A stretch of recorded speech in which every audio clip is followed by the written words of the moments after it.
Hey, welcome to Apollo City Comics. I'm Brandon, and today we have a very special guest. I met this guy back at Comic-Con last year, and we were standing in line to get Todd McFarlane's signature for like 3 hours. And during that time, we realized that we're essentially each other's doppelganger. So I'd like to introduce Brandon. Hello, everybody. Um, you study writing just like me, and that's really how we started talking and getting connected by just like we're holding Batman posters trying to get signed and everything, and we realized Yeah, that we're both writing majors. Can you tell me a little bit more about that? yeah. What was funny was, I think from when we first talked, you were telling me, about your creative writing major, and, same for me. And then I talked about how, like, I was a music major prior, That's right. Yeah. and you said you were the same.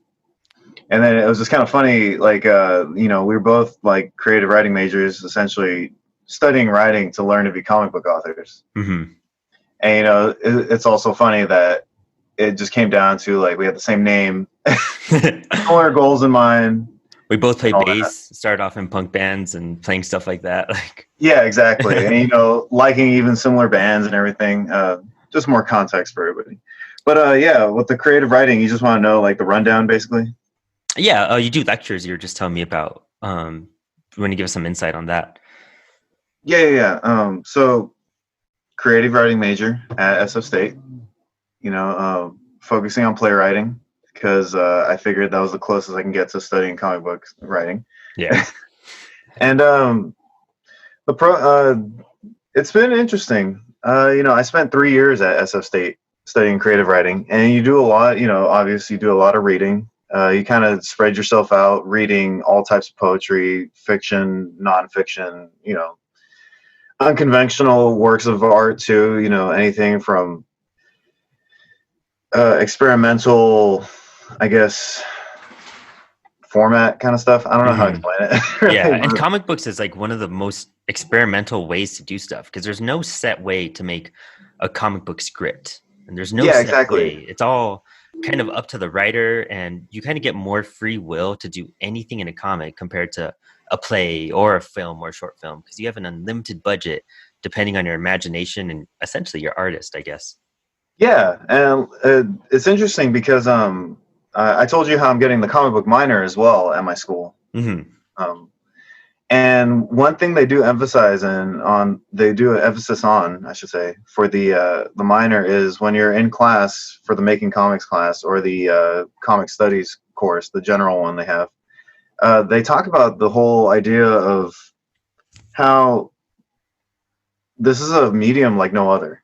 Hmm. Like structure doesn't really have. There's no structure to it. If you work with major publishers, yes, there is Yeah. to a certain degree, but overall, you have complete independent control of everything you do on the page. Time and space works very different on a comic book page than anywhere else, and it's almost a little daunting to have this blank page that you can do anything with, Yeah. and the things you can achieve. It's just crazy. And the stuff that you could put in like filler for background, when you're watching a film and you see like a reference to something else, it's exciting. But with a comic, you could do that in almost every panel. We just did an episode on Kingdom Come, and I think that's the ultimate type of thing where they just have, stuff filled in the background that's homages to, Watchmen, to other heroes, to everything. And it's up to you as the creator to do that, not so much as a collective. Yeah, And unlike anything else, it's really just either just you doing all the work, the writing, the art and everything, or you're teaming up with one, maybe two or three other people to do this to complete a book. yeah. That's the other thing too. People don't realize is that you, as a creator in the medium, you could do anything you want. Hmm. It doesn't matter on your art style how good you are, even like your style is your own. And the other crazy thing about comics is that you can have anywhere up from 1 to 10 people working on one book, Yeah. you know Yeah. and just this whole crazy idea of like anything you could do on the page is like it's just even bigger. It's even more grand considering that you have 10 people on one page. Hmm. Yeah. Yeah. And that's the craziest thing about it is the teams can be as big as or small as they can be or as you want them to be, and so many people working on one thing can just have unlimited possibilities. Yeah, exactly. And it's also what it gets me is like the history of everybody. You know, some of these characters have been around for 80 plus years now. And then, well, and that's why I think the book we chose today is so great is that Venom is only like a 30-year-old character. And there's so much to be explored with him still. Oh yeah, definitely. I mean, they just with this run, there's a whole backstory that literally, we'll get into it, but they just now tapped into, and that's like you said, 30 years into his history. Yeah, and we're barely getting an origin story. Yeah, type of thing. We're barely getting an origin on the the symbiote. Yeah, exactly. So today's pick, I had Brandon pick it, and he chose Venom by Donny Cates. And Donny is an awesome guy. He is one of my favorite comic book creators out there right now. Have you ever met Donny before?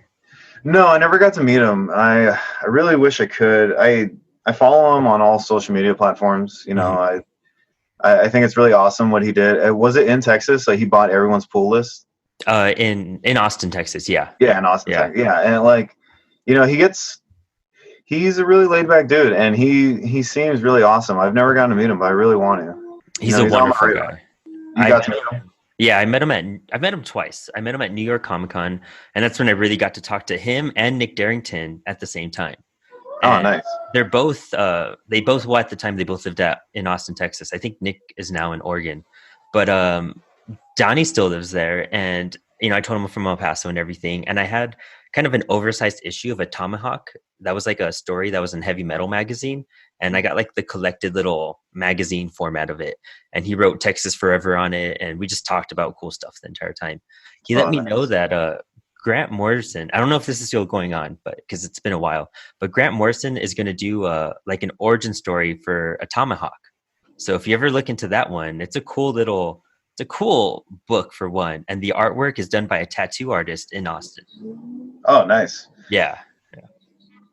So, I mean, I imagine there's a lot of talent coming out, but it must be awesome knowing that, you got someone local working on something like that. Yeah, exactly. Yeah. I mean, just to know he's in Austin, like so close to like, right. Well, I mean, it's 8 hours away, but El Paso's far from everything. But Texas is so big, Yeah. It's all, as long as it's in the state, it's local. Oh, right. Yeah, exactly. It's all relative at some point. But yeah, super great guy. And he's done more cosmic work for Marvel recently than I've seen from anyone else. Silver Surfer Black, Guardians of the Galaxy. This Venom run is the most cosmic Venom I've ever heard of, and I haven't read a lot of Venom in general. I don't know if you have. I can get into it now or later, but I've read a okay amount. Okay, I've read the Rick Remender run. Oh, nice. I haven't checked that one out, but that's one I've definitely wanted to read.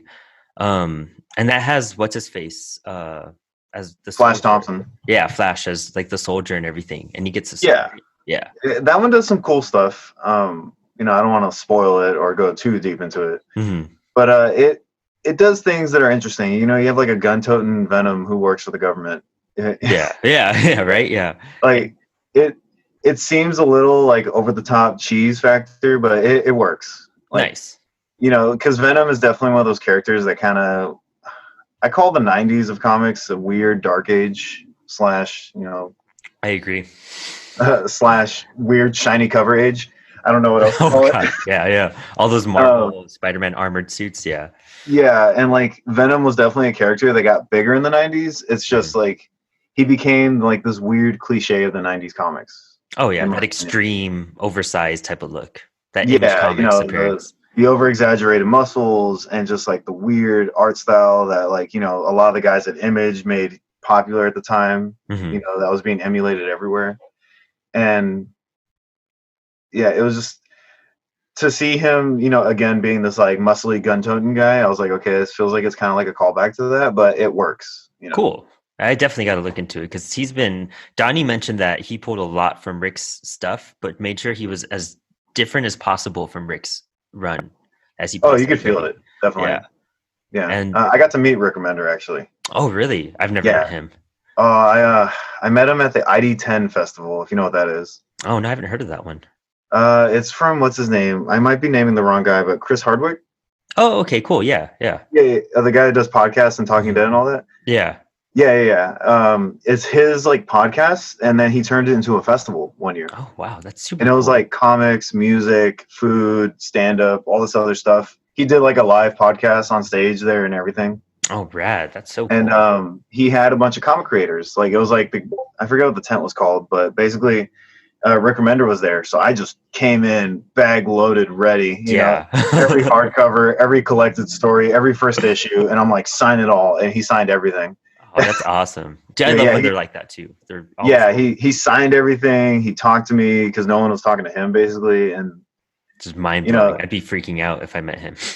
right? Comic creators, only the people that read the comics are like excited. So of course everyone's walking by, Mm-hmm. and I'm sitting there going crazy, and Carrying all this stuff. That's the hardest part about Comic-Con is just carrying all your crap. Like, my God, so the much. drive back from San Diego was something else with all that crap in the car.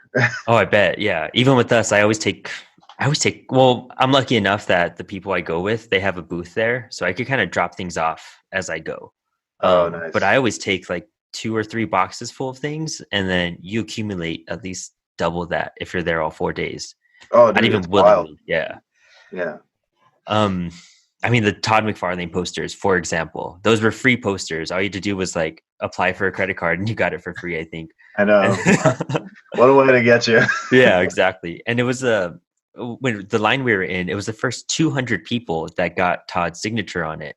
And dude, that line was brutal because it was like, they kept on extending it too. It was like 3 hours, 3.5 hours long we waited. Yeah, it was brutal also because he had those like scalpers who were just there to get something signed and then resell it, Yeah. And everyone's like, who's this line for to me? And then you say Tom McFarlane and everyone's like, I don't know who that is. And I'm like, oh, okay, well, why are you in this line? Yeah, that's the worst part too. The people just trying to get it for money. Like I'm a collector. I do flip some stuff on eBay, but it's stuff to either help me pay for the trip or like I get double, and that way I have something that I'm going to keep for sure. I can never just buy something just to flip it. I don't get the mentality of wasting your time and energy on that. I'm the same way. I've never once bought comics for profit, at least maybe, or actually no, I'm lying. I bought Tom King's first issue of Batman 3 times. Oh wow, there you go. Yeah, because it's a Batman #1, and it's not going to sell as much as like Scott Snyder's or like the original Batman #1, but it has some sort of value to it still. Well, it's also the first appearance of Gotham Girl too, isn't it? Yeah, it is. And the moment she's on like a TV show, boom, the price goes up. Yeah, exactly. Like and it's 1 out of 3 Batman #1s in existence. It's Batman's real unique in that sense as well, is that he's only had that #1 for the 1940s, Scott Snyder's, and this one.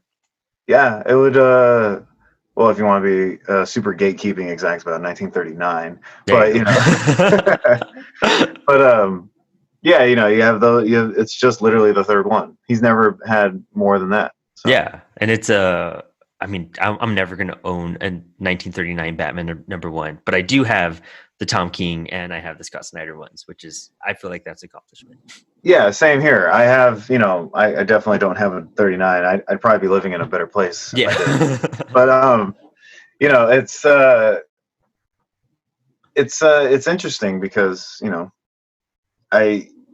would think that would never happen in our day and age, at least the second time, because they relaunched with New 52 and it's like, what, they're on issue 800 and then and do they hit 800 in Tom King's run, I think, at some point, like if you do it numerically counting Snyder's and all that, I think there was an 800 issue that was like just numbered like that, or the cover. I think they had variant covers that displayed that it was 800. Yeah, it was Detective that hit like 1,000. They did that for Batman. I think it was, I don't know, I lose track. Yeah, because at this point there's so many variant covers. Yeah, I just go for the original. Yeah, exactly. Well, let's jump into the book. All right, yeah, before we get distracted even more. Ryan Stegman does the art for this, and he actually has a podcast too. I don't know if you've checked it out, but it's kind of pretty humorous. I think it's been mentioned on Donny Cates' actual social media at some point. Because I've listened to maybe 1 or 2 podcasts in my life, but I do keep track of like people who do have them. Yeah, I really just listen to creator podcasts or like Word Balloon. You should check that one out. Has some great interviews on it. I've heard about that one actually. Yeah, that's Yeah. worth listening to for sure. But so it's Donny Cates and Ryan Stegman for I think all the first 6 issues to tell you the truth. I Um, think it's the first. If I look here, I think he does stay on it for. No, he doesn't. Yeah, I think it is the first 6. I think You're right. 7 and 8 was somebody else. I've been Yeah. Puedo. Well, we're focusing on the first 6, so. Yeah, the first volume, which is called Rex. And I Yes. mean, just picking up the book, I love the cover because it looks very Batman-y. It looks very animated series, gargoyle lightning in the background. Yes. So when that got announced, actually, I was like, okay. I've literally never really cared for. I mean, when I was a kid, I did, but when I saw the cover, the lightning with him, like, standing on top of a gargoyle, it's a gargoyle, right? Yeah, yeah. Yeah. I was like, okay. I don't know, because Venom's one of those characters kind of hurt me before. I Not to hate. I read the Mike Costa run for a while. Mm-hmm. It was okay. It was like you had a criminal who took over the symbiote, and he was like, "I'm embracing the bad guy." Yeah, yeah. And it was fun, but I was just like, okay, it's just kind of like another number one they're trying to shove out, and then eventually it's going to get relaunched. Well, because Marvel's known for their constant number ones getting pushed out. Yeah, and not to like bash on them, because I'm obviously reading Marvel comics. Yeah, yeah. But my comic book store owner, he always said this. He's like, Marvel knows how to sell a number one. They don't know how to sell a number 14. Oh, that's true. I can see So that. when the numbers start climbing up, when they get past like 10 issues, the heat dies down. A couple thousand people drop off, and they go, okay, a number one is going to push sales because everyone always thinks a number one is going to be worth the most. Yeah. And rinse repeat. So when I saw it, I was like, okay, I don't know how I feel about this because again, it's Venom, and it's probably going to be just a whatever kind of thing. But then I saw that Donny Cates was on it, and then I know he did God Country. Yeah, exactly. And God Country had a lot of praise when it came out. Oh, so much. I know they're making a film out of it now with Legendary Pictures. Yeah. I will say it's hard for me to admit this. I didn't finish it. I read the first 2 issues, and I was like, that was cool. And then money, I couldn't afford to pick up every comic, so it was one I didn't think of too much. And one of my best friends, he reads comics as well, and he was telling me that he was like, oh, Donny Cates, he's made some wild stuff with Thanos, and his Cosmic Ghost Rider was a really dope miniseries. I read that immediately and I loved it. And he was someone to keep in mind, keep an eye on when it comes to superhero stuff, especially. Mm-hmm. And when I saw that, I was like, okay, I'm just gonna do it. I'm gonna commit. It's Donny Cates. And when you read the first issue, you realize that it's not a Venom issue you'd expect. No, not at all. I've 100% same feelings about all of that. I think this was one of the first Donny Cates books. I never finished God Country either, which is super funny as well. I think I've read up to issue 3 or 4, if that. But I just heard so much hype about his cosmic stuff, and Guardian. I don't think Guardians was out yet, or maybe it was getting announced. He only does one Marvel project at a time, I believe. Okay, cool. Well, I think it was the Thanos stuff I did hear about. And that got crazy hype. And that issue 13, I think that's when Cosmic Ghost Rider makes the first appearance. It was huge, So I tried to hunt down that stuff, but that was such a hard series to find. When this came out and I saw Kate's name on it, I was like, all right, cool. And I'd only heard of Donny before this because my first year at San Diego Comic-Con, in fact, my very first night that I went, it was like in 2017, I want to say, they were having a heavy metal panel for the magazine, and Grant Morrison and Donny Cates were there. And I only went there for Morrison, and Cates announced the Tomahawk and all that. So just remembering him and who he was, I was like, I got to check out his book. And Venom is never, I've tried to go on a Venom kick and read like Spider-Man 300 and the first few Venom issues. And just knowing that he's a big, bulky guy, I just wasn't into it. I really like the animated series Venom. That's what made the biggest impression on me. Was like the early 90s, But, Venom was definitely that kind of character kids tend to like. He just looks like a cool monster. Yeah, exactly. He's a metal version of Spider-Man. Yeah. So I was super skeptical. I only bought the first issue of this, And then once I started hearing more about what he was doing with the series, I bought this deluxe hardcover because I guess they did it for this and Immortal Hulk, and has the first 12 issues. And dude, it is. You're right. From page one, it's a totally different Venom story than I've ever read. It's actually Oh yeah, definitely. I mean, it depth to the character, you know? oh yeah, like you open the first page and it's like Vikings being attacked by symbiotes. Yeah, exactly. Can I let me just say real quick, I actually wrote a review for my friend's website about these first 6 issues. Or this Oh, cool. first issue or first 6 issues. Yeah, my friend, if you don't mind me giving a shout out to his website. Yeah, no, by all means, yeah. It's a neverendingradicaldude.com. Nice. And basically it's one of those websites that just does, media. They do movies, music, comics, TV shows, reviews, previews, and all that. And he wanted someone to write stuff on comics, and I wrote about this issue. And like the summary of my review was like, this is like what 90s comics wanted to be. Oh, 100%. Yeah, definitely. Because Donny Cates in interviews even said that, he grew up on 90s comics. He loves 90s comics. Like he said it multiple times, and he wanted to, take a character from that generation and really make it his own. Mm-hmm. I'm just paraphrasing him, of course, there. Yeah. But, like even just reading this first issue, this is definitely like what they were aiming to be. The super cool, violent, almost edgy kind of stuff, but it still works. Yeah, exactly. Because those 90 books, they don't do anything for the characters in general. There's no big growth in a lot of them. I'm trying to read Spawn right now. I'm on issue 30 something. Yeah. And it is, I mean, the first 20 issues are rough. Even some of the Alan Moore issues are super rough. Even the Neil Gaiman issues aren't that great. And that's hard for me to say, I'm a huge Gaiman fan. But you could tell that he took all of that and finally made it cool. Yeah. He took what works and he made it for the modern day. Mm-hmm. Yeah, exactly.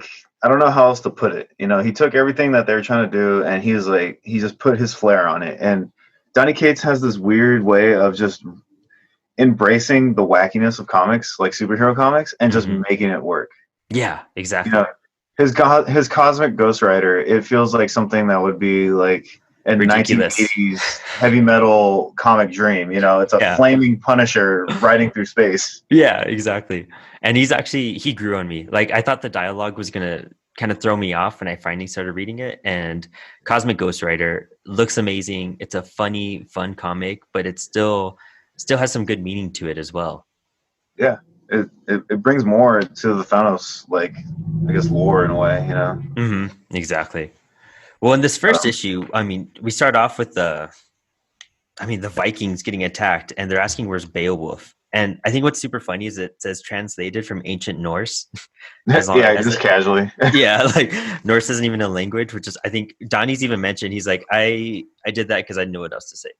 And the editor didn't change anything, so they left it. But they're apparently being attacked by the Grendel, which, I mean, I'm a big Beowulf fan, so I thought that was a cool little spin on just regular mythology. I thought that was super fun. He's kind of doing that thing that comics, take real life mythology and then apply it to their lore. Mm-hmm. And I haven't seen that done in a while, aside from this.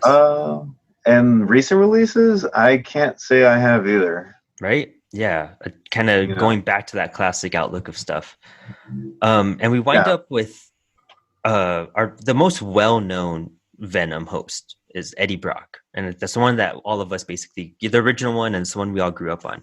But he's long-haired, and the first few pages are trippy because he's trying to take these pills to calm his symbiote down, and the symbiote's freaking out, and you're just wondering what's going on. Especially if this is the first Venom book you picked up, you're pretty lost at this point. You hit the ground running. I mean, you see like a symbiote who's like, he says he's not scared of a storm, but he had like a nightmare with Eddie, basically. Yeah, exactly.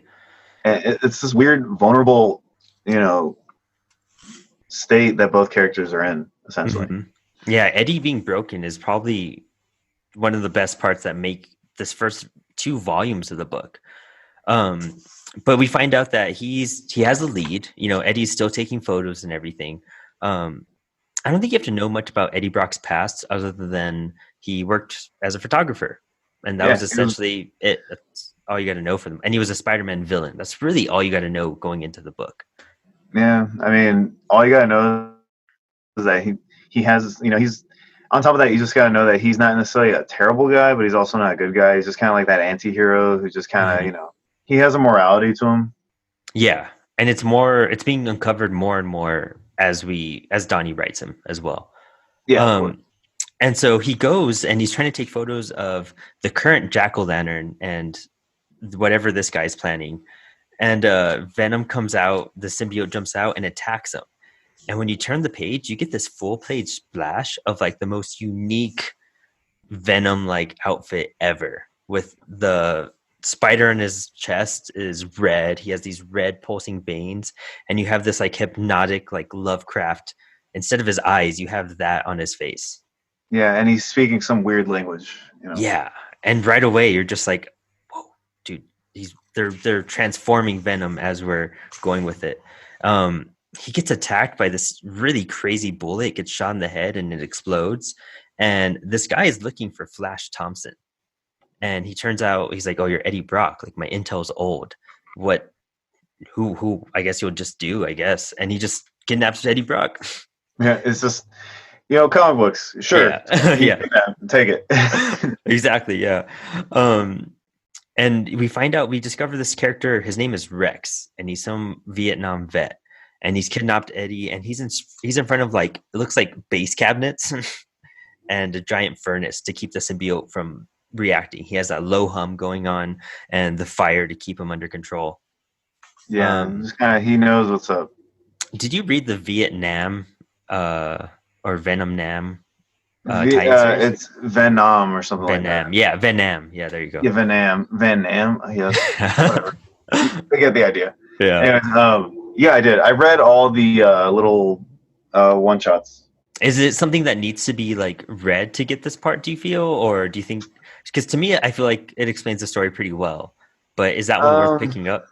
you definitely should read it after you read the first 6 issues. It literally just kind of goes into Rex and like his team when they were in Nam together. Okay, cool. I always say yes to support, of course, the teams, Mhm. and show that like Cates has this vision, and in order to embrace everything he's trying to contribute to the Venom mythology, you should say. Mhm. I say it's worth picking up because it's not integral to the plot, but it gives some nice backstory. Okay, cool. I definitely want to check And it out because it seems like an interesting little history that they tied in there. yeah, and like I said, you can get by. You don't have to read it all overall. Like you can still get the general plot of everything, but it's a nice side story, and you go, okay, that's cool. To see that they Nice. did that. Okay, cool. I And wasn't like I sure if it was a said, one shot or a mini series. I thought it was a mini series for some reason. I think that's why I never they picked it up. it's like a mini series of one shots. It's like different stories. Oh, okay, that makes sense. So one will be about their time in Nam. Another one will be kind of like where Carnage came back from, and where there's a Venom dog. Spoiler, but Oh my gosh, that's awesome. yeah, it's not too much of a spoiler. It's been on the covers, I think. But it talks about like a story with that. You know what I mean? Like Yeah, it's kind of like these, like many comic book in old comic book fashion. It's just like different stories to kind of get the whole picture. yeah. It's And not Marvel is like known for that, doing all their spin-offs and tie-ins for stuff, for sure. But it's good that it's like a yeah, one-shot spin-off. That's what I appreciate the most then. yeah. It's like I said, the easiest way to think of it is it's a mini series of one shots. Cool. Nice. And they overall just bring more life to the world is how I see it, not like contributing to the plot. Oh, okay, cool. So it's an optional read, but it's recommended at that point. Well, Yeah, the cool part is that we find out that this dude Rex was in Vietnam and his entire squad had symbiotes. yeah, it was And like a whole team. yeah, and apparently like Nick Fury is the one that injected them with these symbiotes. Rex sends Eddie over to rescue his old friends because he knows that their bodies are being transported and they're going to dispose of them. And as a regular war hero, he's like, I don't want my friends to be treated that way. I want to give them a proper ending. And so he sends Eddie out, and this is the coolest two-page splash I've seen in a while. But there's the truck that has the men Oh, in it dude, and coming he just through. bam, the symbiote jumps on Eddie and he just like impales that truck, and Dude, everyone he shoulder flies out of slams it. it. Yeah, dude, it's one of the coolest. It just shows you the strength of Venom right there, you know? Yeah, and the strength of, is it Stegman or Stegman? Stegman. Stegman. I'm just gonna say it right now. I had no idea who this man was as an artist until I read Venom, Oh, me either. Yeah. and his spreads are wild. Yeah. I think it's an issue too. I'll point out one of some of my favorite page layouts that he does, because he, experiments with paneling so much. I think that's the funnest part. It keeps your attraction on the page every single time. Like, you Oh need yeah, to admire the artwork. and not to get ahead of myself, but when you read the Absolute Carnage event, Oh, cool. um, they bring back Stegman for the art with Cates. Hmm. Let me just say personally, like, Venom consistently is good because of his art, the issues he's drawn. It's good overall, but his issues that he's drawn are amazing. When you get to that point, it seems like he's fully comfortable with the character, and it's just some of the best art I've seen, period, for the character. Even Spider-Man, I'll I've dare say. collected them. I haven't read them yet. I've been kind of saving them to. I've only read the first 12 issues of Venom, so I want to kind of build up to it. Yeah. But man, I saw the first couple pages, and even his Spider-Man looks awesome. The way Yeah, the like, face is just unique. You know what I mean? oh yeah, and the 6 issues here, that's the only time we get Stegman for a while on this series, and then we kind of lose him. But then when you get him back in Absolute Carnage, it's totally worth it. I can't wait to build up to that. Yeah. Well, Venom busts the truck, and then the men come out, and they all have the symbiotes, and they're covered the same way Venom was a few pages back. They have that red Lovecraftian circle on their face. They have the red veins popping out and everything. And Eddie's tripped out because these things scare off the symbiote. And Eddie's now just standing there vulnerable, and they just stab Eddie in the chest. Yeah, and he literally just gets impaled, and and the issue ends with you skip some dialogue, and the issue ends with God is coming. Yeah, and you see this giant winged creature in the sky. And we'll get to that on the next part, but I think this is the coolest thing that Donny has contributed, is this changing the symbol on Venom's chest. I think it explains it in issue 4. So yeah, we'll get there on issue 4. Yeah. Issue 2 picks up where Eddie's just he has a giant gaping hole in his chest, and the symbiote is freaking out. I was curious. The way the symbiote talks in the comic, it's a lot like the Venom movie. Does he do that in like the other runs? I'm trying to remember, to be honest. He because again, I've only really read the Rick Remender one, and it's a lot of like inner monologuing on Flash Thompson's part. I don't know why I can't say that. Flash Thompson's character does that typical comics narrative where he speaks to himself, in like the caption box. Mm-hmm. It's been a while since I've read it, to be honest, so I can't recall any specific moments he does. Mm-hmm. But the way they communicate to each other in the Donny Cates run is definitely more often. I've noticed it more often. The symbiote talking to him, because typically when Venom does talk, they usually speak in we. Yeah, exactly. It's basically Eddie and the symbiote talking at the same time. Mm-hmm. To my knowledge, at least from what I remember, this is the only time they actually conversate with each other, and the symbiote kind of talks to him.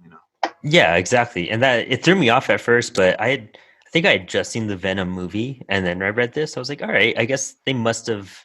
Someone pulled it from somebody else at that point. Yeah, it's the symmetry, right? Because they always have to have some sort of similarity between the source material and the film. Mm-hmm.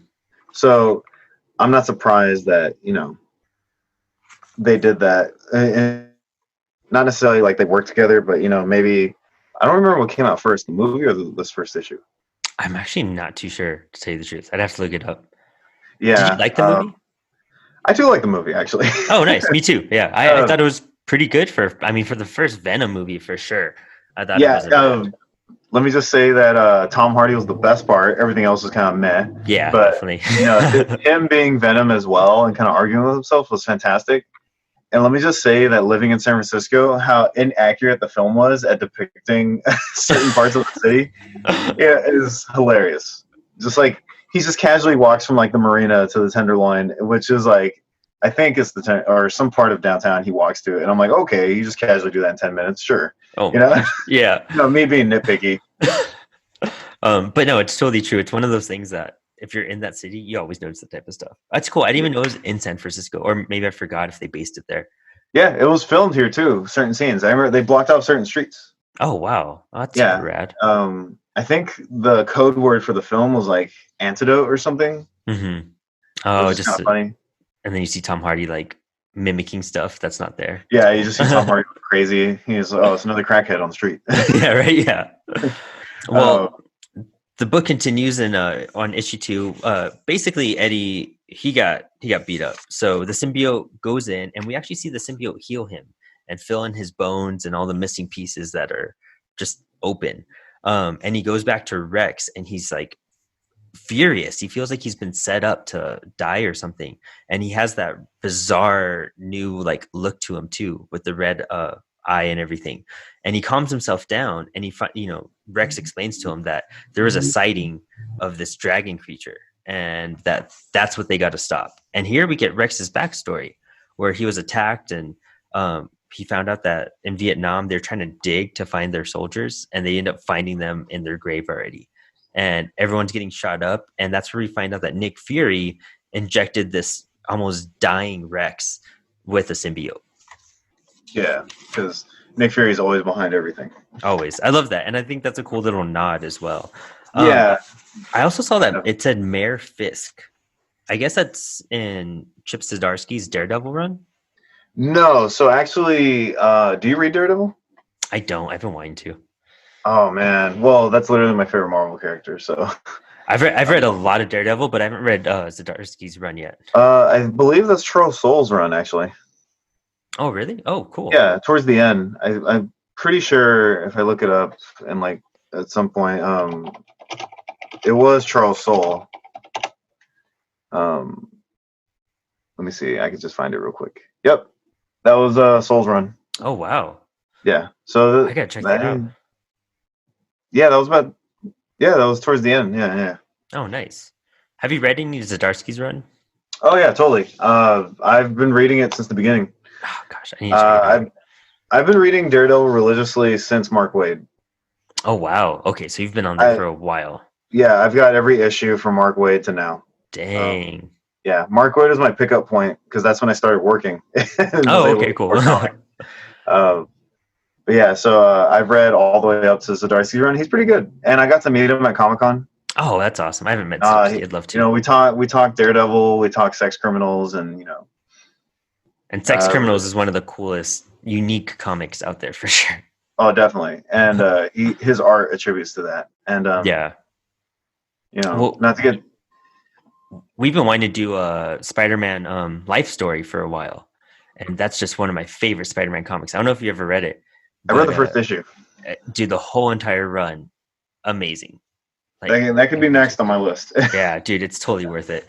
But before we stray off more, we also get the first glimpse of this like wild, insane vision that Rex gets once he bonds with the symbiote. And it's of that dragon creature that we see at the beginning and end of these issues. And we see half of his face, his like wicked tongue just coming out on the side. And that's what I love about these panelings, because it's a double page spread.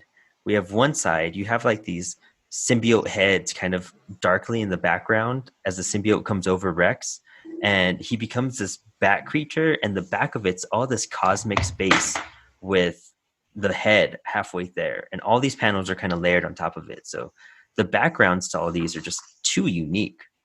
And then you turn the page, and then you have this massive like symbiote dragon on the next page just tearing stuff up. And then that's pretty much it for issue 2. Yeah. What I like about this issue though is that, it comes back to Stegman's art. Mm-hmm. It's he does something where he kind of takes like a lot of dark and a lot of blacks, and he still makes really beautiful spreads out of them. Typically, not in every comic, but in a lot of comics, when you have a full page spread, you either have a whole bunch of bright characters and everything, or just a lot of bright colors. Mm-hmm.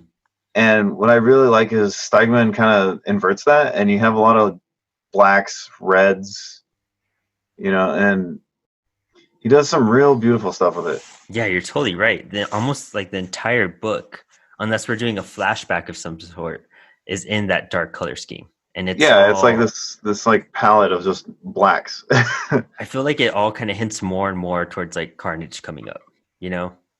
Definitely, and also it kind of, how do I put it? It keeps your head in that state of mind of like the colors of the original symbiote too. Yeah. The reds and blacks. We'll get into it, but basically that's kind of like the ongoing theme or color of it. Yeah, exactly. Issue 3, I thought that was one of the coolest issues because I also know that Donny Cates reached out to Brian Michael Bendis on like how, like advice on how to handle Miles.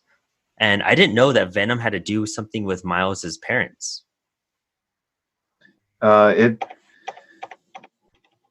trying to find it. Go more into it for me. I mean, Miles is like, well, he pops up out of nowhere because the dragon's attacking the city. Miles pops up behind Venom, and then he is just beating up Venom, and Venom even notices like, hey, this isn't just like regular fighting. This guy has like passion behind this, and Miles is like strips the symbiote off of Venom, and he's saying that he did something to he hurt his mother and all this stuff. And even Eddie's confused. Eddie's not even sure what's going on. So I don't even know if it was Eddie Brock who did it, or maybe it was the Ultimate Venom that may have done it to Miles. Oh, that's right. I totally forgot. Yeah. Oh God, I can't believe it. They're in the Miles Morales Spider-Man, there's a cover where he's fighting a Venom. I forget. It's been a while. That's what I can't remember. Like, it was literally years ago. Yeah, it's in the very beginning of his arc. And I haven't read a lot of Miles Morales Spider-Man. I haven't read any, I'm going to be honest. Yeah, it's a huge commitment. I just haven't been ready for it. Yeah, exactly. I've read all the Ultimate stuff and where Miles is introduced and where Parker dies. Spoilers. No. And I just know that he becomes Spidey, and then once the Miles starts, I kind of just dropped off the Ultimate Universe. So I don't know what happens there, but it's interesting because I don't know which Spider-Man. I don't know what universe we're in on this. Then, if this is the Spider-Man and there's no other Spider-Man, unless there is Peter Parker in this universe, I'm not too sure.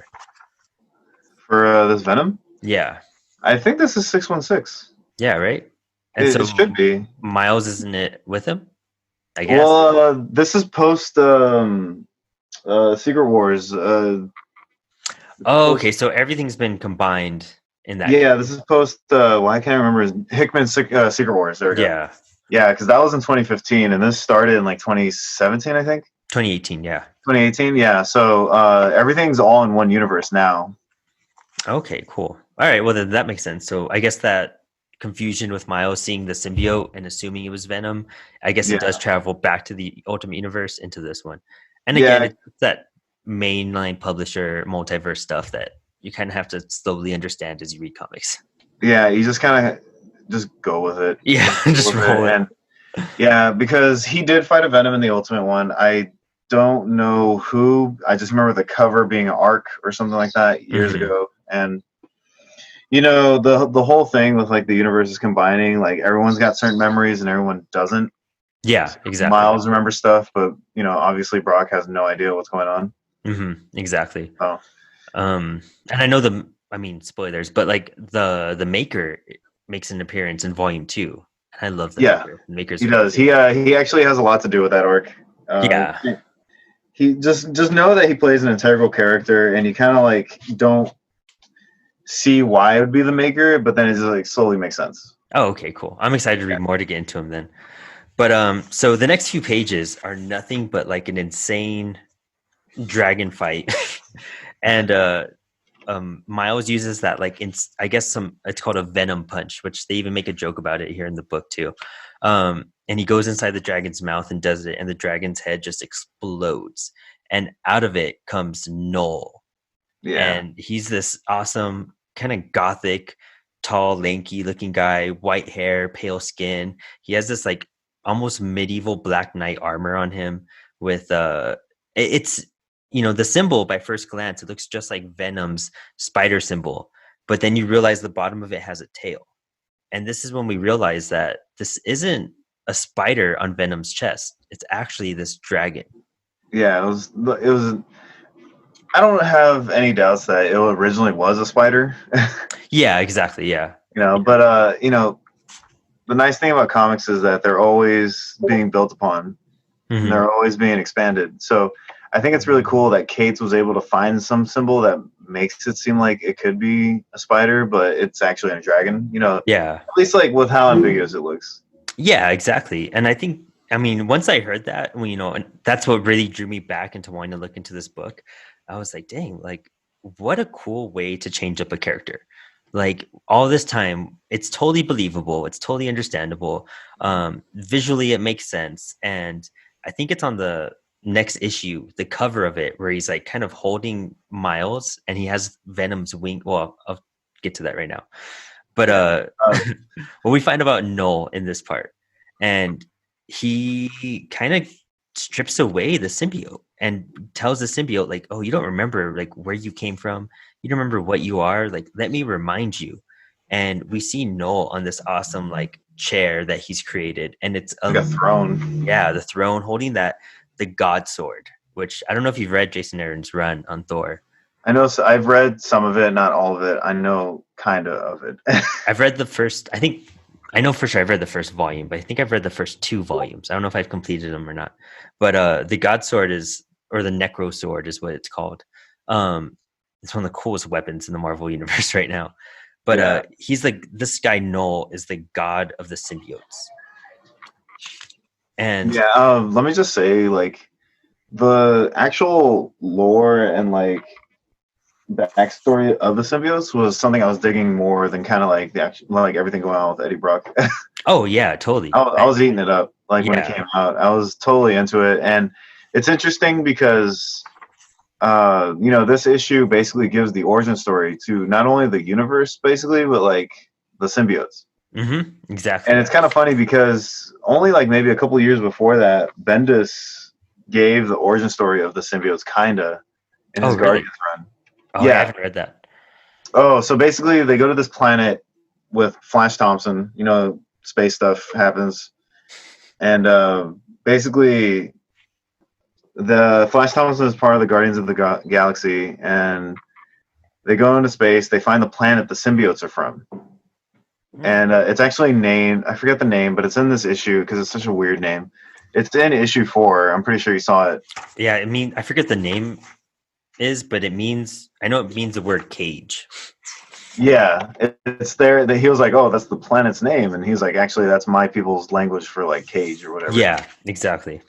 Yeah, so this issue is really cool because again, it just does so much with like the origin story. Like it talks about the Celestials, talks about Thor himself. I mean, it's just crazy. Clintar, that's the name of it. Yeah. Which is such a crazy word just to make up too.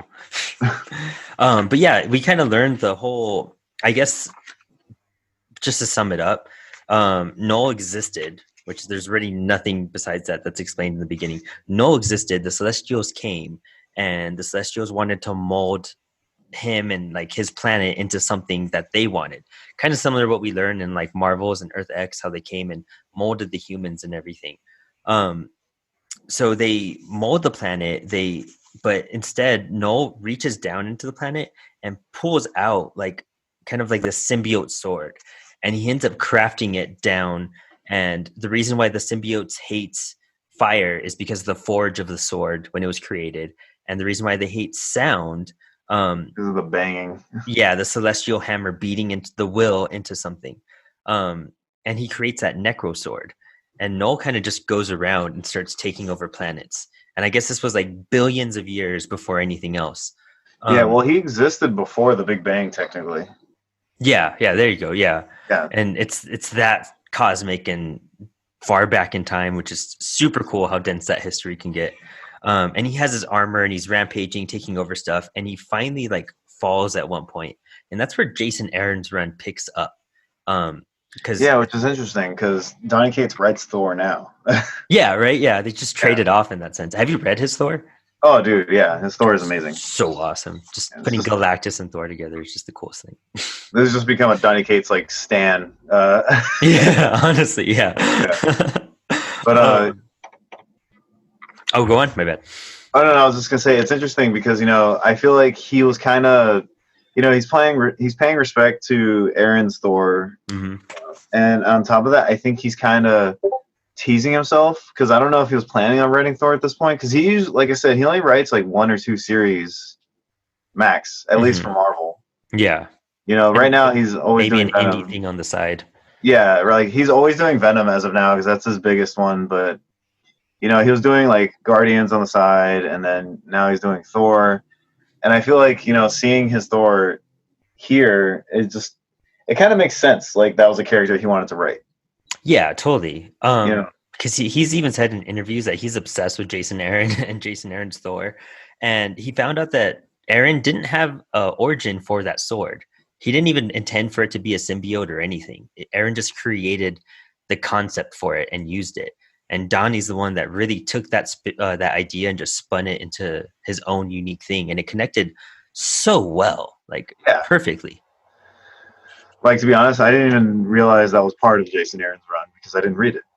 Yeah, exactly. It says, read God of Thunder number 6, 2013. Oh, wow. It goes back that far. Oh, dang. I think 13 or 15. No, I think 2013. I had that page right here, too. Oh, 2013. Yeah, dang. Yeah. I didn't realize it was that old. And it's still like one of the most raved Thor runs ever made. Well, it's like a 5-6 year run, and he really took the time with it, to make it something grand. It's the first volume is well worth reading for sure. God Bomb. Yeah, God Killers. Yeah. One of the two. I think they're alternating volume 1 and 2. It's something like that. Yeah, I read up to the end of that one where the bomb and everything. Okay, then yeah, that's pretty much what I have in my books. Yeah. But they end up escaping Knull because Knull, it turns out he's not even there. He's kind of just visually present, and he disappears. And Eddie and Miles escape only because is this where it is? Yeah. I want to say so. Issue 5 picks up. Yeah, they're falling out of the sky because that dragon's. They're inside of that dragon, and issue 5 starts off, and they're trying to wake up Eddie by punching him, and they're just falling out of nowhere. And then you see a back shot of Venom, and the white is turning into red from his symbiote and spreading out. And then you turn the page again, a gorgeous 2-page spread where Venom has these awesome dragon wings just coming out of him, and he's holding Miles Morales in the sky. This was probably one of my more favorite ones because, again, it kind of calls back to how he makes black work so well. Oh, yeah. Yeah, because this entire issue is darker than most Batman issues, to tell you the truth. Yeah. No, it's crazy how lively everything feels and just how well I don't know what he draws on, if he's using Photoshop or, you know what I mean? But who's the colorist as well? That's the thing. Let me check if it's been a consistent colorist too. Yeah, because I know he can't be coloring everything. I know his, Oh, 1 through 6 was J.P. Mayer. Oh, nice. Yeah, so it's the same guy. And this dude, he just owns it. He just takes everything and enhances it so well. I don't think sometimes the colorists get enough credit for really adding the emotion and the vibe to things, Yeah, because I know some artists definitely do pencils and inking, which is definitely a big deal. But again, the colorist with him, whoever's worked, JP, what's his name? Mayer. Yeah, them two together, it's just phenomenal. Yeah, great combination. And it's cool seeing Venom fly because he does these really cool Batman Beyond type of poses as he crashes through the window and goes through the buildings and everything. It doesn't help that it's black and red. Yeah, exactly. Yeah. But we turn the page, and again, it's kind of a 2-page spread, but it has the webbed panels, and you could read this page in a different echoey tone. It just gives you a different vibe once you turn it. Well, typically for flashbacks, they tend to do a certain color, I guess, palette over that kind of dilutes it. Would that be the best way to put it? Yeah, exactly. Yeah. It's like a shading, almost like a layer that they change up. Yeah. And what I think is cool is they do the webbing because it's kind of like a screen within the page to kind of, I don't know how to put it exactly, but it's like Venom retelling everything, and he's just kind of like how he sees it, I guess. And Yeah. it's I saw this and I wasn't sure how to take the webbed panels, to be honest. I thought it was a cool like callback to the McFarlane stuff. I think he just wanted to experiment, and it has that thicker web to it. Yeah, and it's hard to break down because I don't think there's any other pages that really do that too. No, I think this is one of the only ones that he does this for, unless it's in like later issues. But I don't recall. I recall this standing out really among everything else. Well, he heads back to Rex, and then he realizes like what's going on, and essentially Venom does the same thing that what happened to him. He like forms a spike in his hand and just stabs Rex in the head, impales him in the face. Yeah. Cates just loves doing that, just loves impaling everything. And it turns out this like creature, the symbiote, looks just like the one from Jason Aaron's run. That species that the God Killer is. Yeah, I forget what they're called, but I know what you're talking about. They have like no nose, and they're like all like bald and they're real pale and everything. Like smooth skin. I'm really curious about that. Just like learning more about it. And he realizes that Knull is trying to get back all the symbiotes so he could form himself again and be released because he's caged on the planet. And for the dragon to free him, he needs, I think was it both symbiotes and it's just Rex he needs at that point. So Rex fuses to Venom. And I thought that was a crazy scene because even Venom's eyes, they kind of do a little twirl up top. Yeah, they during that fuse. Kind of like it does the twirl that all the like weird original symbiotes do, but it's not red. Yeah, exactly. And it's on both eyeballs, and it makes him adds more to him in that sense too. And I noticed a lot, and I don't think I've seen this that much in other Venom issues, but we go back and forth from having the elongated jaw to like his mouth just being regular, and you could just see teeth. Yeah, I think because the symbiote kind of reacts in like this weird animalistic form, and it's able to like fluidly adapt and kind of change its body parts and appendages. So I think it's pretty cool. They go back and forth, but it just seems like when he's like letting loose, that's when the jaw does the typical like Venom jaw thing. Yeah, and I love the Venom jaw. It doesn't make sense, but it's so cool.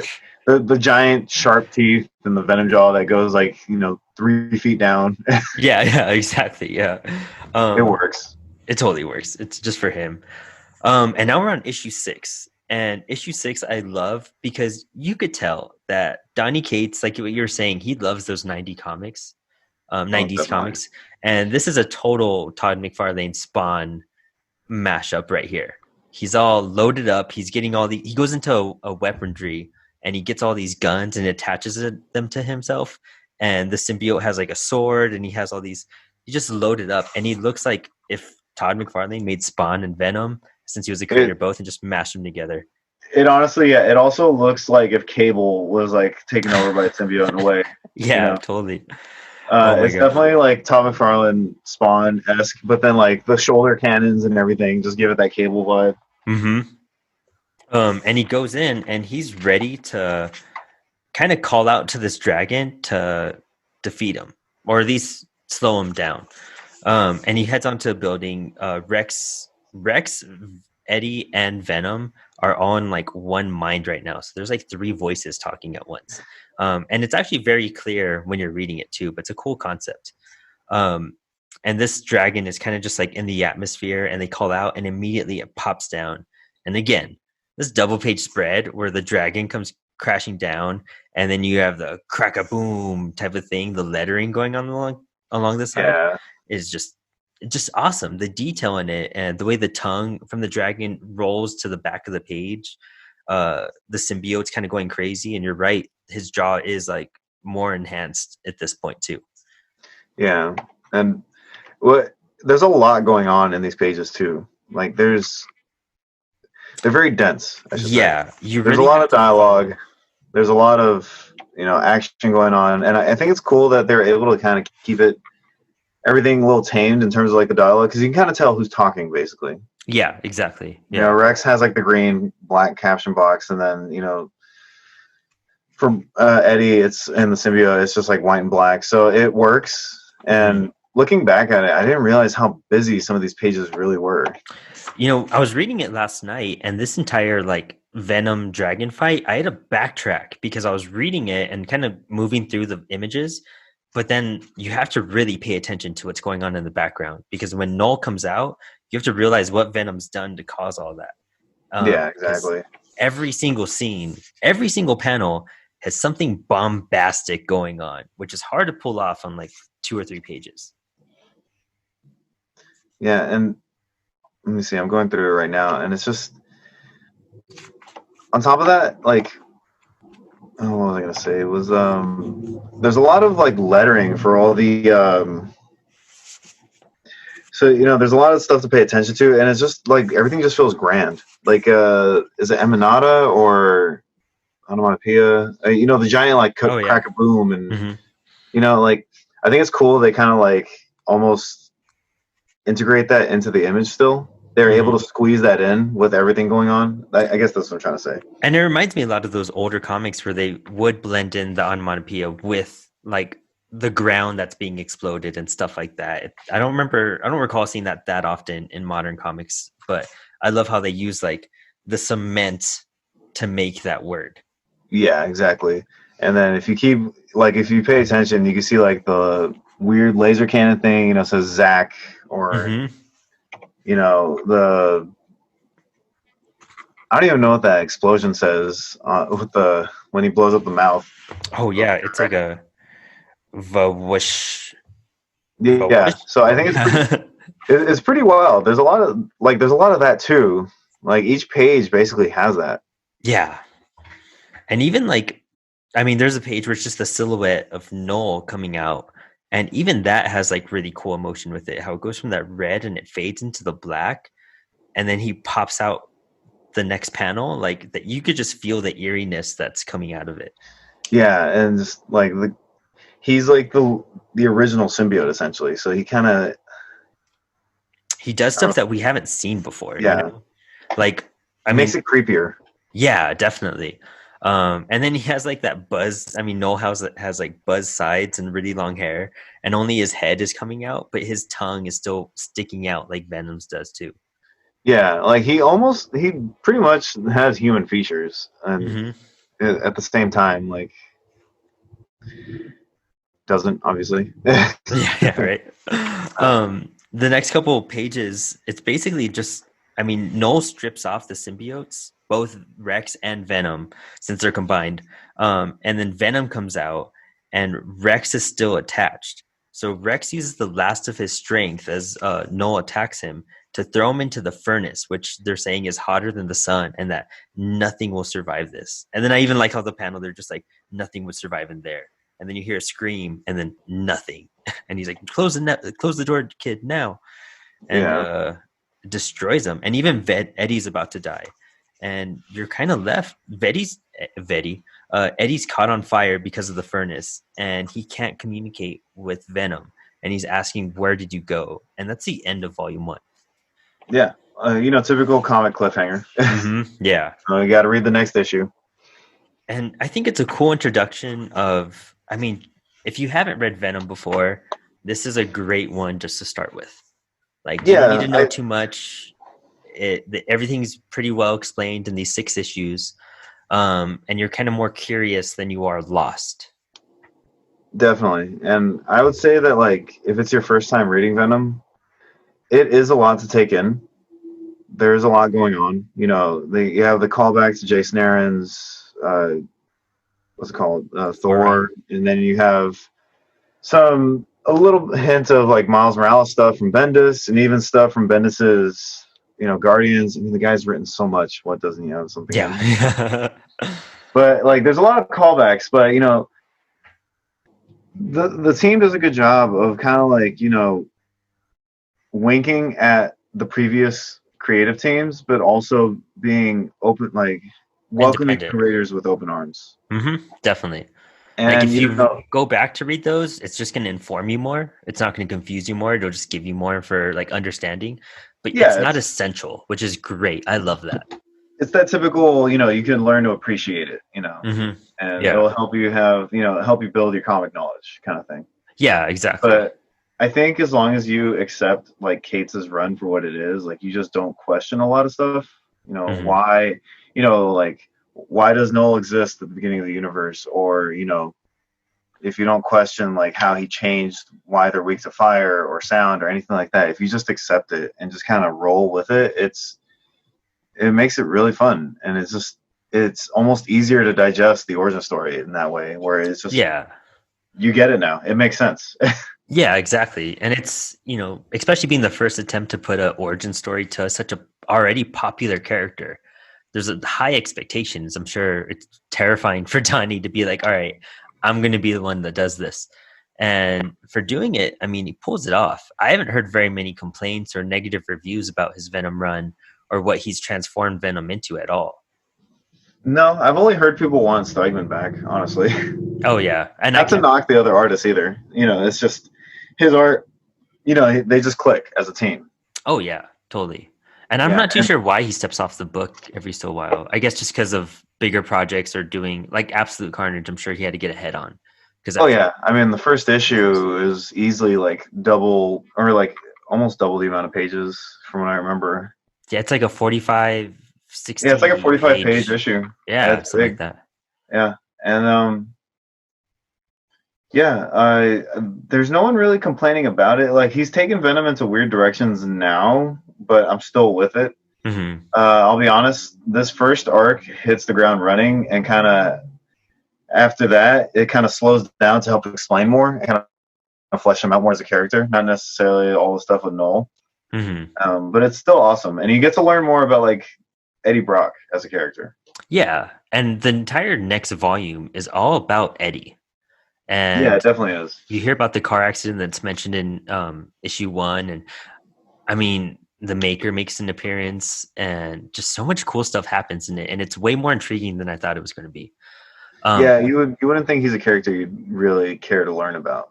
what's crazy too is that when Donny Cates pitched the series, volume 2 was supposed to be the first volume, and then this volume was supposed to be the second one, but they told them to flip it around just to get readers interested right away.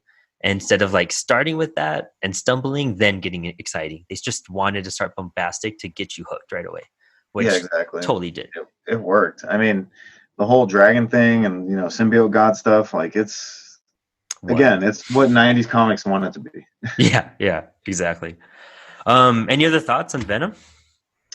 Overall, I mean, with everything that's going on right now, I don't know when it's going to continue again. Oh yeah, they're on issue 25 that got stopped, right? Yeah, it was Venom Island or something like that. Yeah. And that In the ties middle of that. into old Spider-Man continuity when Spidey took Venom to an island and left him there. Yeah, it does actually. It ties into that, and it brings back what's his name, one of the original Venom artists, to work on it. Is it Bagley? Yeah, Yeah, Mark Bagley. Bagley. Yeah, Yeah. yeah, it's Bagley. Um, Draws it again, and it's pretty cool actually. nice. I can't Um, I can't wait to catch up on it. yeah, I'm kind of scared though when he does wrap up his run, because it might be a character I'll stop reading depending on who Who writes it picks next. it I'll up? be honest. I'm same, totally same. That's what's made me hesitant up to now, honestly. Yeah, Um, and at the same time, I'm also excited to see what he does next, because he always does a callback to his characters. So hopefully in the future we get some more Venom stuff, just kind of like thrown into something else. yeah. You And know they what have I already mean? discussed that they've had meetings with Marvel talking about the end of their run. So I know it's coming up. Don't know when, but if he's transitioning out of Venom into Thor, I'm totally cool with that too. I think Thor is only supposed to be 12 issues. Oh, really? I could be wrong, but Oh, that'd be interesting though, in general. yeah. But I know it's gonna come to an end with Venom at some point, like you said. So you just gotta enjoy it while you can. Hmm. And I definitely say Venom is how do I put this? I saw a YouTube channel. I forgot who talking about comics. Because I watch so many. Talking about how like comic books are like modern mythologies.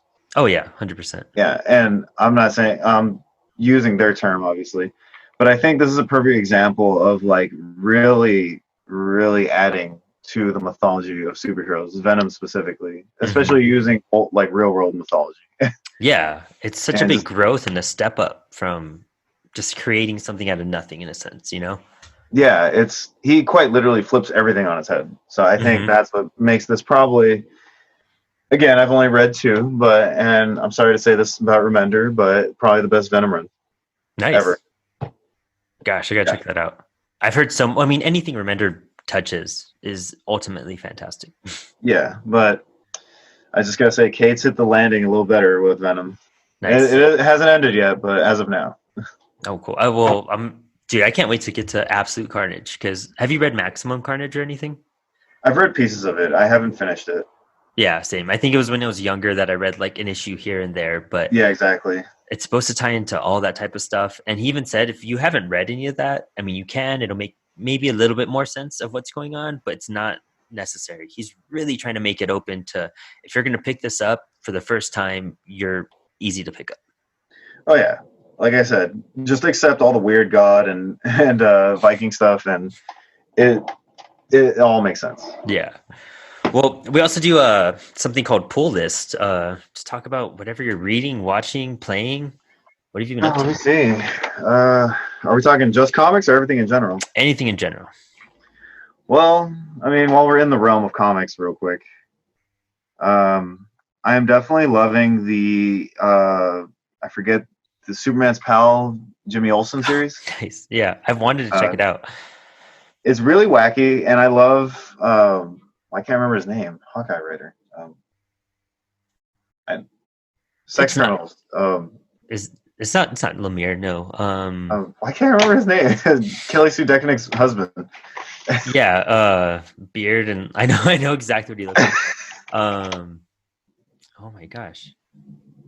Matt Fraction. Matt Fraction, yeah. Oh my god, I feel terrible. How can I I had forget the it? F in my head and that was it. Yeah, Like yeah. No, Matt Fraction.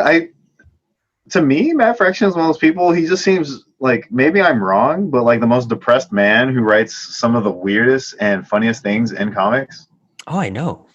Yeah, It's because like. he lives in Portland. It's just it's dark there, you know. So besides my usual reading like Spider-Man, Batman, and other stuff in the superhero realm, I think Jimmy Olsen is definitely one of the most bizarre original comics to come out in a long time.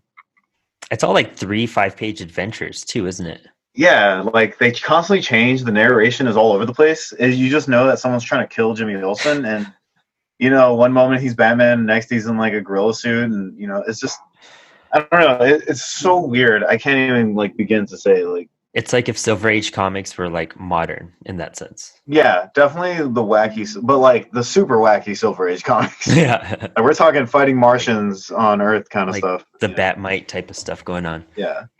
Um, and then just I'm reading Star Wars stuff. That's self-explanatory. I'm really loving the Batgirl series from Cecil Canelucci. Oh, really? Yeah, she wrote what was Shade the that? Changing Girl. Yeah, Yeah, I've met her a few times. Super nice, amazing. yeah. Her Batgirl's pretty cool. I like what she's done with it. She's only done 2 story arcs, but I'm with it because I want to support her stuff. Hmm. Um, Have you heard her band? She's in like a punk rock band too. she is. I'll have to Yeah, check that out. yeah. That's awesome. And she did. Is it Street Angel or something like that? Well, if I don't know if you know the channel Cartoonist Kayfabe, but Jim Rugg is on it, and they just teamed up again for a book. I can't remember the name of it, but Jim Rugg is one of my favorite artists. So if you check him out, you could link to her as well. Okay. Oh, I said her last name, Castellucci. Sorry. I've always had a hard time saying her name. Yeah. But yeah, her background's pretty cool. It's nothing too like crazy. It's pretty typical Cape stuff, but I like it. I Nice. haven't read Batgirl since Gail Simone, so it was nice to pick it up again. Oh, cool. Yeah. What else? Gotta love my Power Rangers and TMNT crossover. Nice. Those are Uh, getting big right now too. yeah, like the Ninja Turtles did a crossover with Batman. They also did a crossover with the Ghostbusters. That's awesome. Um, And now they're doing now they're doing Power Rangers, and it is awesome because they have the they morph into the Power Rangers at some point, and it's just great. That's too cool. I gotta check that out for sure. And, like Megazord stuff goes on, and it's just awesome. Oh, it's too cool. Besides that, what else? Like I told you, I've been on a Resident Evil hype right now. Oh, cool. Yeah, I never played the series ever besides 4 and actually 4, 5, and 6, the action-oriented ones. But as far as games go, I've been playing a lot of Resident Evil 2 and 3 just because I just became obsessed and loved it. Oh, nice. I've never been too into survival horror, but those games are just honestly really good. The legendary, for everything they contributed. Exactly. Just bought I'm all over the place with games. I bought Animal Crossing last night. Oh, nice. That's where your life ended. That's where you're gonna be hooked now. My girlfriend and I were like, you know what, let's just build this island together, and here we are 5 hours later taking a loan on a virtual house. That's awesome. Yeah, I need to get a Switch. David and everyone else on the channel plays Animal Crossing like religiously. That's 100% their time right now. Do you not have a Switch right now? I don't. I have PlayStation and Xbox. I know. And then now was the time that we were going to be like, you know what? We're in quarantine. Let's get a Switch and we'll play some fun games. And you can't get one anymore. No, because everyone had the same idea. Yeah, exactly. And it's manufacturing is supposedly. I have a friend at a GameStop, and he said that they're going to have some soon, but it's kind of up in the air once they start manufacturing them. I mean, it's so dangerous right now to be like, packing people into a factory to like manufacture stuff, right? Yeah, exactly. Well, and I'm hearing rumors about an update to the Switch that's talking about 2 screens. Oh, really? Yeah, and it's like some sort of, I saw it on Bleeding Cool somewhere. But that update, the way it was configured, it looks like it's going to be for something else too. So I'm wondering if I should just wait for a second Switch to come out because it's already 5 years old or something, isn't it? It came out in 2017 of March, so about 3 years at this point. Oh, okay. There's rumors of like a Switch Pro coming out, air quotes. Oh yeah. Like 4K compatible, better hardware and all that, but who knows? Yeah. You could say like you would wait, but realistically, you wouldn't lose out buying one right now, in my opinion. There's so many good games on it already, Oh, dude, yeah. Like Tetris 99 alone will just keep playing for hours. I've been playing a crap ton of Pokemon here and there. Or I've played a crap ton of Pokemon maybe about a month ago. I was just like, oh, Pokemon Home's out. Got to get all my, Pokemon in one place, and went to town on Pokemon Sword. Oh, nice. Yeah. That's always fun. See, that's why I want to get them, because those games are always a blast. Oh, hell yeah. And, with the way they are now, it's just so convenient. What else have you done? Is that it, or? Besides that, let me been trying to catch up on a bunch of random movies that I finally saw Parasite. Oh, cool. We're gonna watch that this week too. Oh, nice. I was like, it was on Hulu, so I figured I'd check it out. I don't want to get too into it and hype it up or spoil it, but let me just say, like, it's good. Okay, cool. I liked it. Best movie of the year? Debatable. Okay. I still haven't seen everything. I saw Jojo Rabbit as well. I really like watch that movie. God, I want to watch it. It looks so funny. Yeah, it's so sad and so funny at the same time. It's I was reading the script for it, and it's just, the script itself is just awesome. It's wild. I didn't even know it was based off a book too. Oh wow. Okay, there you go. I didn't even know that too. Yeah. So that let's see. We've been watching the Harley Quinn show. Oh, dude, I love it. I haven't seen all of season 2 yet. Well, there's only like 3 episodes, 2 episodes. Yeah, but season 1, arguably one of the best animated shows since like Justice League and all that. It's weird because I do love the character Harley Quinn. I've read the comics consistently since Jimmy Palmiotti, his name. And Amanda Connor went on it. I started there, and I've been reading it since. Like, I'm still on the Sam Humphrey stuff, yeah. So, like, it's a character I definitely have been, like, invested in.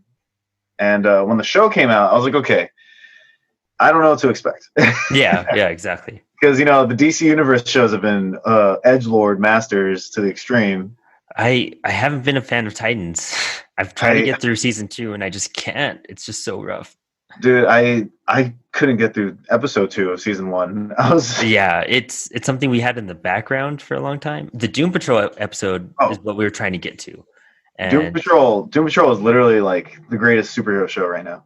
is it? I have not Oh watched it yeah, yet. dude. See, I love that first season. That is like, in my opinion, there's nothing that comes close to that in terms of like superhero shows. I'm just so scared because Doom Patrol is one of my most like beloved comics ever. Like Grant Morrison's run, everything. Like I really got into Gerard Way's run and Young Animal stuff. And so I was like scared.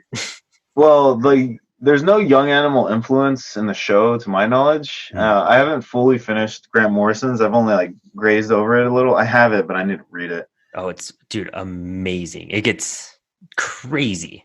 And Grant Morrison wasn't even doing drugs yet, and that's how it's just insane. The show is definitely worth checking out, in my opinion. Okay, cool. I'll watch it for sure. I mean, if you've read the comic, you'll know how out there it is. Yeah, and that's what I'm excited. Do they have Danny the Street and like? Yeah, they got Danny the Street. Oh, it's so cool. They got Flexo, and Flex Metallo is. I love that. Sorry, yeah. Favorite single series ever. Those 4 issues are amazing. So it's definitely worth checking out. But the Harley Quinn show, I'm thoroughly surprised how much I enjoy it. Like it kind of leans into its own edginess and it works. Yeah, exactly. I'm not gonna lie, I'm not a big Harley Quinn fan. I haven't read the Jimmy Palmoni and Amanda Conner stuff. I had only seen that they turned her into like a roller derby girl, and I was like, I'll let that play out.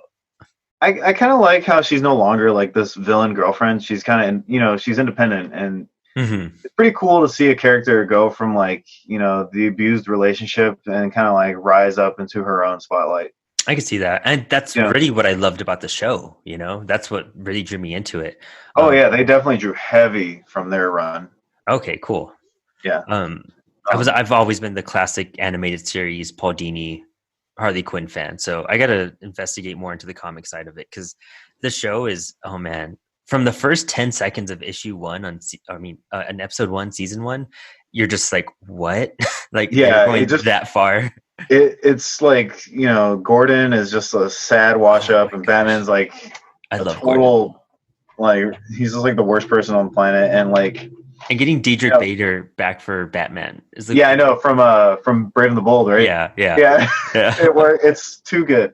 And I will admit this, I wasn't sure how I felt about Kaley Cuoco as Harley Quinn. Mm-hmm. Same. I was really skeptical when I found that out. Yeah, because like I'm open about liking the first 5 seasons of Big Bang Theory. I was like, I dig it. And after that, I kind of lost track and just stopped caring because the show just kind of tanked for me.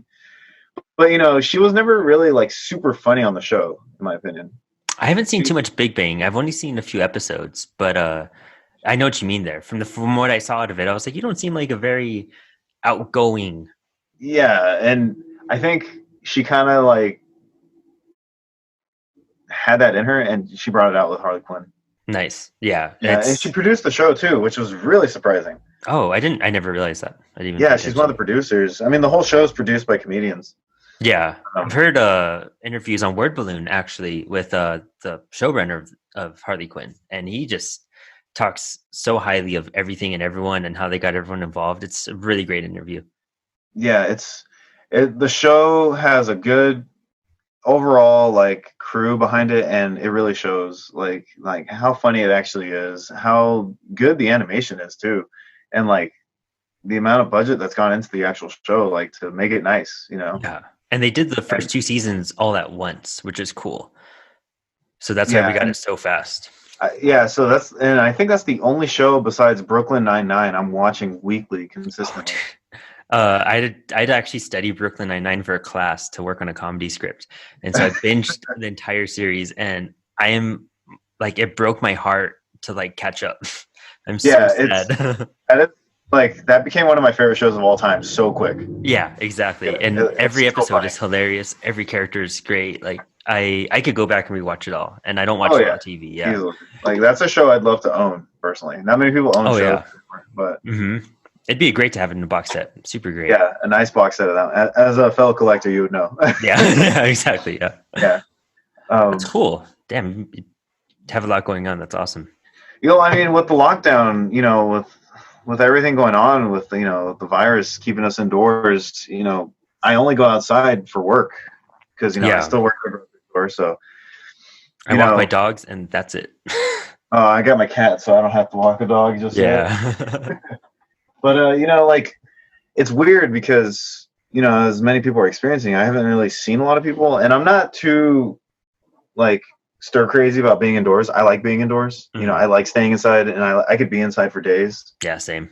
We're Um, writers. We know how it how it is. Yeah. yeah, we're writers who like to play video games and read comics. Like, Yeah. why would I want to go outside? But Gonna damage my book, you know? Like but it's just like my girlfriend and I have just been like randomly watching stuff, and for me, like video games, it's just like I've had so much time to play video games. I'm so all over the place with like what do I want to play and what do I oh, want to commit same. to. And I Like, own so many games I haven't completed. It's like, well, which one do I pick now? yeah, the wretched backlog. Like, and now I'm just like, okay, let me play this for like 5 hours, and then I'll play this for 10 hours, and then I turn like into like marathons of different games, and we're watching like different movies here and there and shows, and it's just like there's so much to consume, and like so Yeah. much to, like even just talk about like what I'm looking at. Well, now we're taking advantage of everything that we missed out on. Like, I'm finally watching Clone Wars. I've seen the first like I 3 haven't done that seasons yet. when they came out, but we're binging everything. So we're on season 3 right now.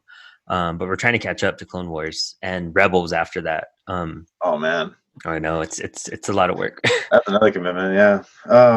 But we were gonna watch Swamp Thing this week. I haven't seen the Swamp Thing TV show. I've only seen the What? first Oh episode. no.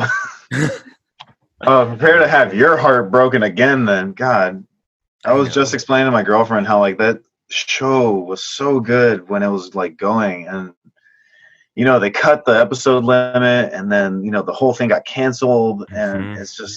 it breaks my heart because I told you from day one literally how big of a Swamp Thing fan I am. Yeah, that's one of the biggest things that connected us too. Where I mean, our love for Swamp Thing is so enormous. Like, Yeah, and it's just he doesn't get enough attention and enough like spotlight. He was in no, the Justice League movie or Justice League Dark movie, the animated one, and like he was yeah, barely in it. yeah, and I enjoyed every second he was in it, but I wanted more. Yeah, and then he gets tossed aside, and in Justice League Dark, the comic right now, he's like weak and like dying. That's why I And stopped reading that series. Was like, I don't want a dying Swamp Thing right now. I want like yeah, a I'm full like I'm fledged sick of Swamp it. Thing. Yeah, I want And something out. They need to have a full fledged series like they did with Alan Moore and all that. Because even yeah, the Lynn Weens last, Swamp Thing run wasn't that great. It felt like classic Swamp Thing, but it wasn't. the short limited run. Yeah, it was like 6 Yeah. issues or something. Yeah. Um, I personally think that one of the best ones that comes. I mean, Alan Moore's is like legendary, but Yeah. Well, they were gonna have the I'm not- Parliament of Trees in the TV show too. They even yeah, had the models built. they had everything ready. They had the whole set. Like the reason why they built a $2 million set was so they can keep using it. Yeah. And then it all got scrapped. And I was like, seriously. And I was ready to see a lot of the Alan Moore stuff fleshed out, a lot of the Charles Soule stuff fleshed out. Like Oh yeah. all his stuff with like meeting the different avatars. Yeah, exactly. It was, oh god, it breaks my heart. Like Well, even I the turned, yeah. I don't know who wrote it. I have it over here. But the Mark Millar stuff with Grant Morrison and everything. Did you ever read that stuff? Where he becomes like the water elemental and the fire elemental. I haven't. I know they wrote. I know they wrote Flash together, but Dude, the Swamp Thing stuff is amazing. There's 3 volumes of it. I'll post some pictures or something, but it's I'll too check it amazing. out. Yeah.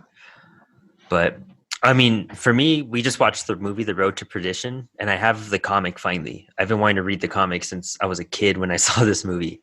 But Road to Perdition it's an amazing Tom Hanks film for one.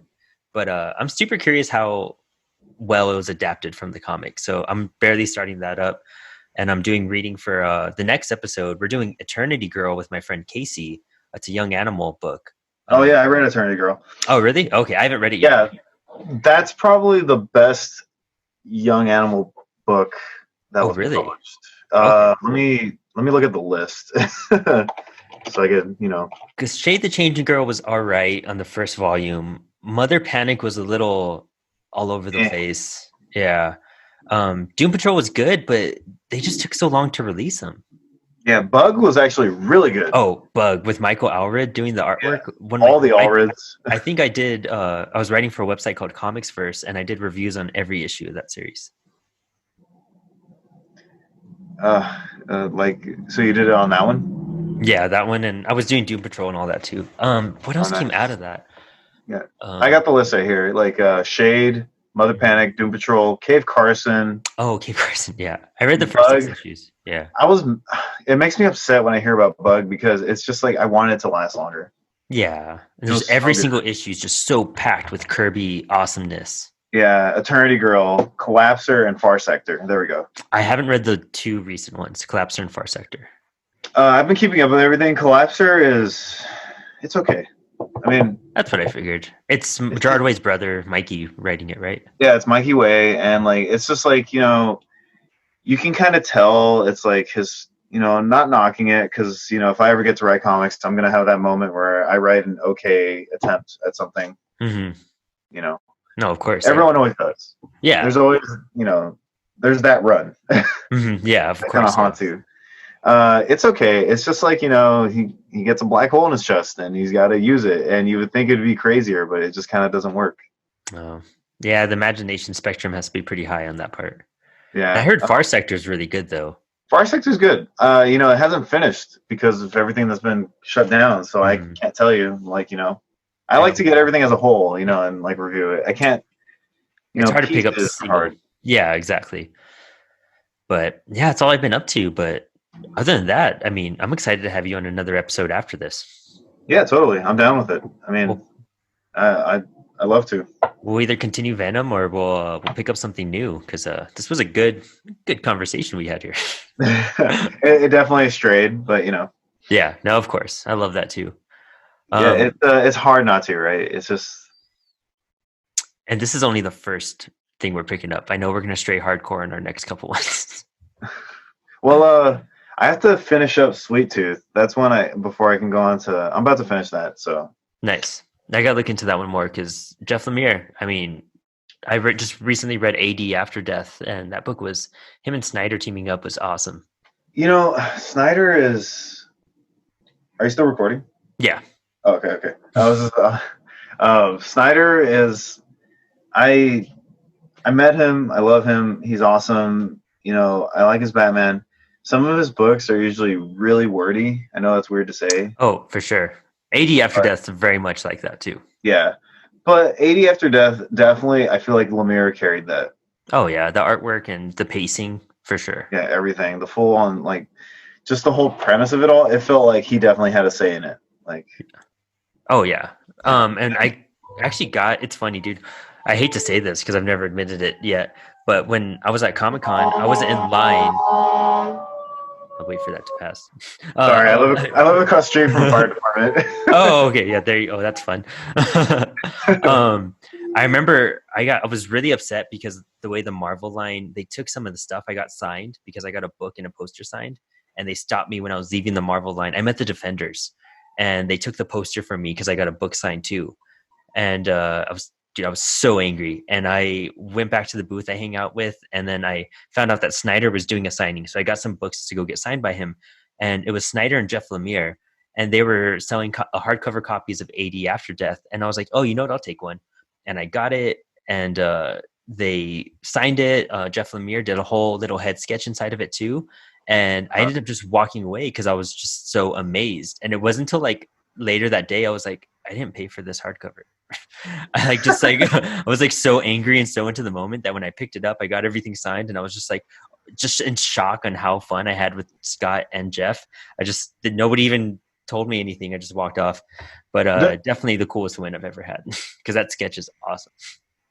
One of the coolest ones I ever had was I had no idea that Kevin Eastman was going to be at Comic-Con the year I was cool. there, and he drew a turtle in my book, even though he was at the heavy metal booth. Yeah. I get sketches from him every year because he's always at the heavy metal booth, and he's just always hanging out. And I was like, "Word, you're here!" And I just happened to have my Ninja Turtles Batman book. I got signed by Tinian. Oh, nice. And he signed them because he drew in one of them. Oh yeah, exactly. Yeah. So, and I got that for free, and that's probably the biggest one I could say. I have 2 Batman head sketches by Eastman. Oh, that's amazing. Yeah, so I'll show them to you. They're super cool stuff. Well, I'll just go ahead and wrap up this episode. I mean, thanks for hanging. Excited to have you on more episodes. But thanks for hanging, Brandon. Yeah, of course. My pleasure, Brandon.